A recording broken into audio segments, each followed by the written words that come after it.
right, well, we will get started. Hello and welcome again to another Move with the Doc Talk.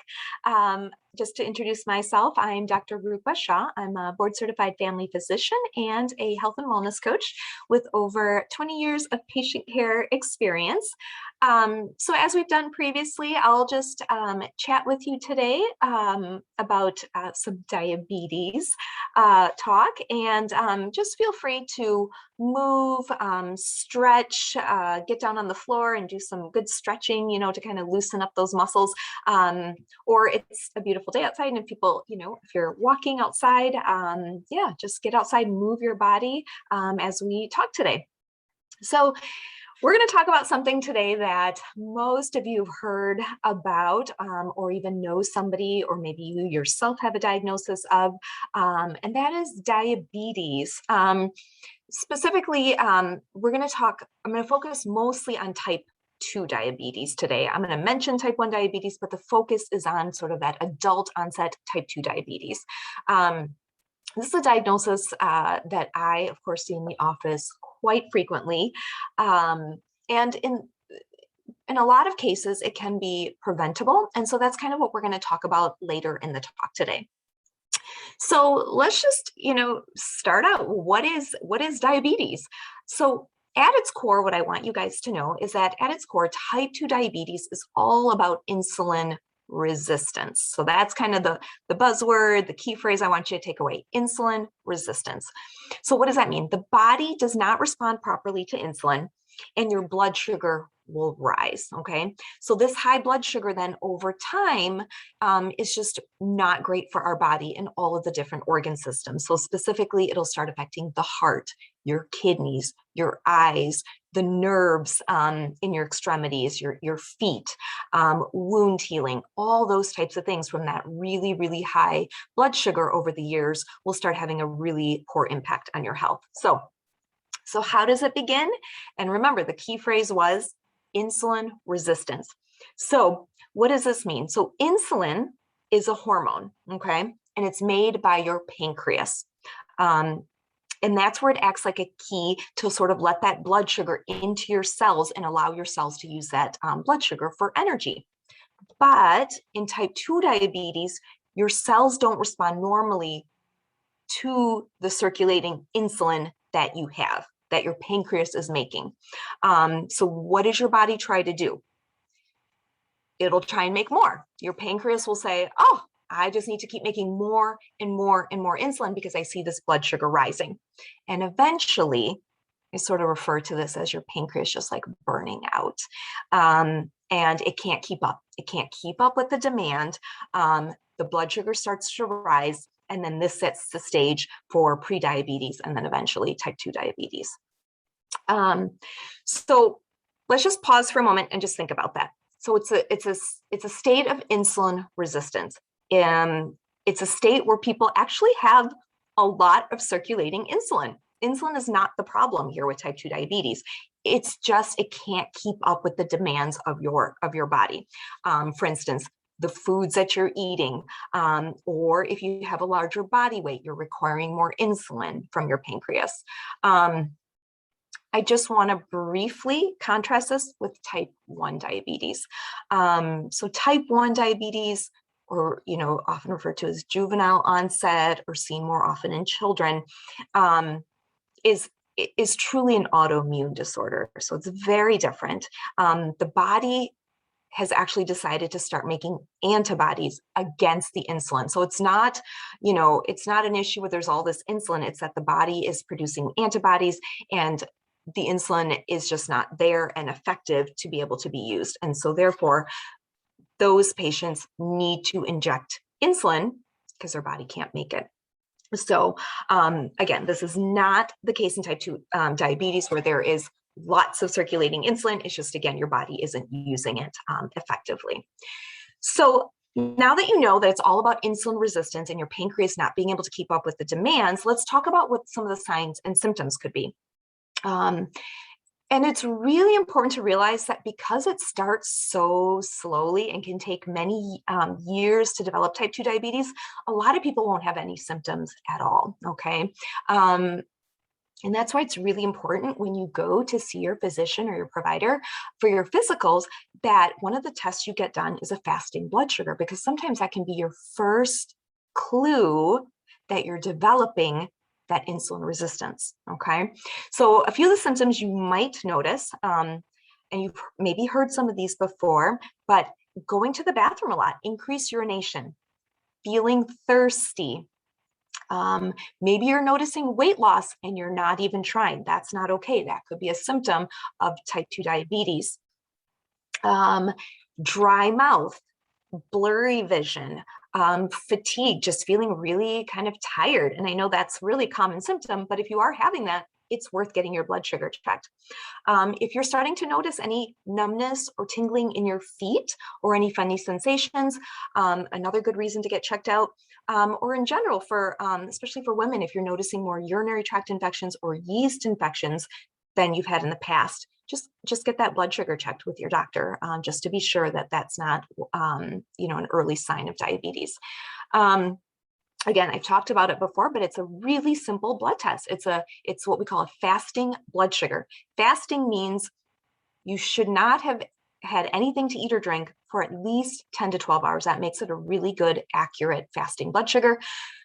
There is another test called a hemoglobin A1c, which also can be helpful in the diagnosis. And typically we use a cutoff of 6.5%. It's sort of resulted in percentage values, and anything above 6.5 is considered abnormal. Anything between the 6 to 6.5 range, I consider pre-diabetes, and we start having talks about what we can do to prevent getting diabetes. So let's move on to what are some of your risk factors for developing type 2 diabetes. Some of these are going to be quite obvious. Again, if you have pre-diabetes, you're going to be predisposed to getting type 2 diabetes. If you are overweight, anyone actually over the age of 45 is more at risk. If you have a family history, so if you have a parent, a brother, a sister, grandparents, or just a really strong family history, make sure this is something you're getting looked at each year at your physical. If you're physically inactive and you're not moving more than 3 times a week, here's a really important one some women don't realize. If you've ever had gestational diabetes, that means if you had diabetes during any of your pregnancies, or if you gave birth to a baby who weighed more than 9 pounds, so those are really big babies, there's some thought that those women may have had gestational diabetes, and that does place you at a very much higher risk of developing lifetime type 2 diabetes. And then if you're from one of these high-risk groups, African American, Hispanic, Native Americans, or Alaskan Natives, and then also any Pacific Islanders or Asian Americans are also seeming to be at higher risk. So if you do fall into any of those groups, it's also a great idea to get checked out. So, and the physical exam is usually the best time to do this, because that's a lot of times where you're getting some of those other maybe cholesterol fasting done, thyroid testing, other things like that. So let's say that you are sort of listening and you're like, oh, I have some of those risk factors she just mentioned, and it also runs in my family. So I don't want to get diabetes. What can I do? So let's talk about some of the things that we can do to prevent getting type 2 diabetes. And I do believe that, in fact, most people can make lifestyle changes to avoid getting type 2 diabetes. Now, that's not always the case. There is a strong genetic component to it, and sometimes these things aren't going to work. There is also a latent onset type 1 diabetes. I don't want to get too much into it. It's called LATA. It's sort of a hybrid of a type 1 and a type 2, and it does affect older adults who are thinner and have a different body habitus. And that's sort of a different category. It's a little bit more rare. And those folks do typically end up needing some insulin to get treated, because there's a little bit of a component of an autoimmune, but also with that really strong insulin resistance that we talked about with the type 2 diabetes. So, but let's get back to just strict type 2 diabetes and how we can avoid it. So first, and probably the most important, is cutting out sugar and those refined carbohydrates from our diet, and basically just reducing the amount of processed foods that we eat. So when you eat those foods, okay, so let's say you eat a candy bar or even like a bagel, okay, so those that food gets immediately broken down into all these small sugar molecules, because carbs in essence are sugar molecules all linked together, okay, and then that all gets absorbed, all that sugar gets absorbed into your bloodstream and your blood sugar rises. So your blood sugar rises, your pancreas recognizes this and says, okay, time to make some insulin.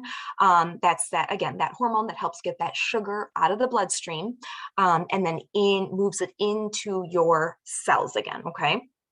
Now, in people with pre-diabetes, the blood cells, again, we talked about, are going to be a little bit resistant to the insulin action, so the sugar is going to stay high in the bloodstream. So if we then measure the blood sugar an hour later, we're going to see it still pretty elevated above what a normal person's blood sugar would be after eating. So again, to compensate, the pancreas produces more insulin, trying to, again, keep bringing that blood sugar down to a healthy level.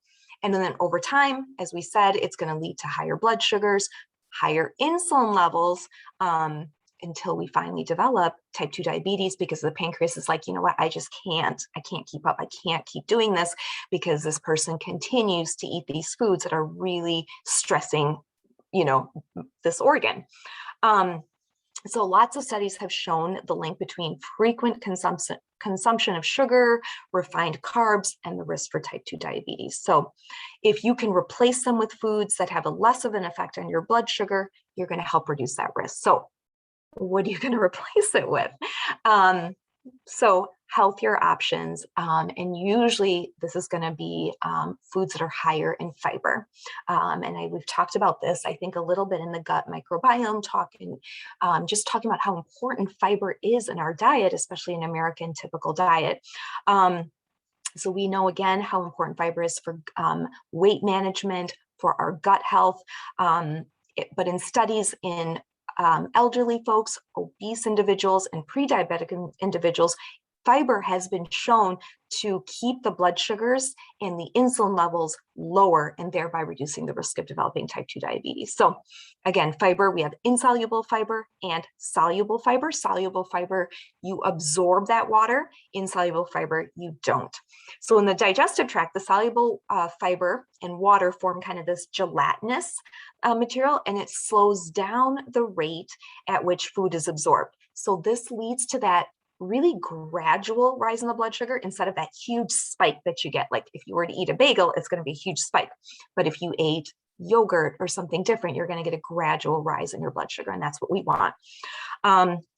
Insoluble fiber has been linked to reductions in blood sugar levels, decreased risk of diabetes, even though we're not exactly sure how the insoluble fiber may work, as well as the soluble fiber, but both are good. So you want to add more peppers, mushrooms, vegetables like asparagus, broccoli, spinach, all that fibrous food. Fruits. Fruits are tricky. Certain fruits are very sweet, and do have what we call a high glycemic index, and you can find these lists online. You want to choose even the fruits that have what we call a lower glycemic index, so they're not going to hit your system and help or make your blood sugar rise right away very quickly. Protein, also very good. Fish, chicken, turkey, tofu, eggs, really good sources of protein that are going to lead to a very gradual rise in your blood sugar. That's what you want. A lot of talk you always hear about whole grains. So whole grains, things like quinoa, brown rice, steel cut oatmeals. When you eat these foods, it's harder for your body to break it down, and it takes a little bit longer to digest, so you don't get that spike in the blood sugar. It's a gradual rise in the blood sugar. And then, of course, you want to choose more water, unsweetened beverages. You don't want to drink a lot of sugar. And I will even say alcohol and wine. Red wine is nothing but, you know, just an adult fruit juice that's really going to cause those sugars to spike as well. And then lastly, as we're talking about diet, just watch your portion sizes. Eating just too much food, even at one time, really can cause higher blood sugars and have your body try and produce more insulin to deal with that, okay? Second big category if we're trying to prevent diabetes is going to be exercise. Now, exercise is good for lots of things. So I'm not going to get into all that and how it can control your weight and stuff, but we know that exercise independently can improve what we call the insulin sensitivity of your cells. So yes, your cells can be more or less sensitive to insulin. So when you exercise, less insulin is actually going to be required to keep your blood sugars under better control. So that's actually very cool. One study, people with prediabetes found that kind of a moderate to intense exercise increased the insulin sensitivity by 51%. And if you did high intensity exercise, it increased it by 85%. But that effect was only then kind of lasted on the days that you exercised. So many types of physical activity have been shown to reduce insulin resistance and blood sugar in overweight, obese, and pre-diabetic individuals. So any type of aerobic exercise, high intensity interval training, maybe even strength training can improve your insulin sensitivity. So again, I think the bottom line is that working out and exercising is going to improve your insulin response, your cell sensitivity to the insulin that you already have circulating. And so I would avoid being sedentary and just try and keep moving. And then last, I do think it's important to, say this, even though it's sort of a little bit obvious, but if you are overweight, working on that weight loss is going to be important at reducing your risk of developing type 2 diabetes.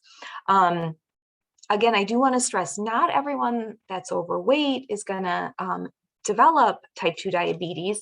And there are, again, those folks that aren't overweight and they do get type 1 diabetes or that latent onset diabetes. But most of the time, people with prediabetes tend to carry that excess weight in the midsection, which also means that weight or that adipose tissue is surrounding your organs, things like your liver, your pancreas. We call this visceral fat. And we know that that visceral fat is linked to more inflammation overall in the body, and then insulin resistance. And again, what did we say type 2 diabetes was all about? It's all about insulin resistance. So this, again, significantly having that excess body weight, that visceral fat, is going to increase your risk for type 2 diabetes. But the good news is that even just a small amount of weight, it doesn't have to be a lot, a small amount of weight is going to have a profound effect and help reduce that risk. So they studied 1,000 people with prediabetes and found that for every, even 2.2 pounds of weight that people lost in that study, their risk of diabetes reduced by about 16%, and the maximum reduction they saw was 96%. So it doesn't have to be an overwhelming thought of I have to lose 15 or 20 pounds. You certainly don't have to. Again, it's sort of like when we talked about hypertension, even just a modest reduction in your weight is going to improve those key parameters and help you get your cells more sensitive again to the insulin and help reduce that risk of diabetes. So don't get caught up in how much weight it has to be. It doesn't have to be. It's just small incremental reduction in your weight. So one thing I just wanted to mention really quick as we were talking about insulin resistance, let's say you are falling into that category and your doctor has told you, you're pre-diabetic, your blood sugars fasting are above that 110. I'll usually say 110 fasting is usually considered pre-diabetes. So let me back up. So between 110 and 126 is usually that pre-diabetes, okay? Above 126 is usually the cutoff that we use to say, now you meet the criteria for having type 2 diabetes. So keep in mind that 110 to 126 is pre-diabetes. If you fall into that category and your blood sugars every year at your physical have repeatedly been in that range, you can talk to your doctor. There are medications that we can use for folks who aren't diabetic but are pre-diabetic, and metformin is still one of the tried and true really great medications. In fact, I'll talk to my patients about that. We don't want to wait until people have type 2 diabetes. There are things that we can do, and we already talked about them: changing your diet, exercising, working on the weight, and I will say certain medications like metformin, and there's some newer ones now out on the market. So talk to your doctor, but the first thing is getting in for your physical and getting those blood tests done so you can see where you fall on that. So Diabetes, unfortunately, is becoming more and more prevalent in our society in adults, and then unfortunately also in children, adolescents, teenagers. So we're starting to see more of it. But the good news is, I hope the message today was that you have control over this. For the most part, of whether or not you develop type 2 diabetes. So I hope you've learned a little bit about diabetes, what it is, signs and symptoms, and then the key phrase again, it's all about that insulin resistance, and that's what you want to focus on reversing. So if you have any questions, please put them in the chat, reach out to me via email. I love that too. People have done that in the past. That's really great. Rupa.shaw at ssmhealth.org or .com, sorry. So feel free and reach out. I'm here if you have any follow-up questions or concerns. Thanks again for joining in, and I will see you next month.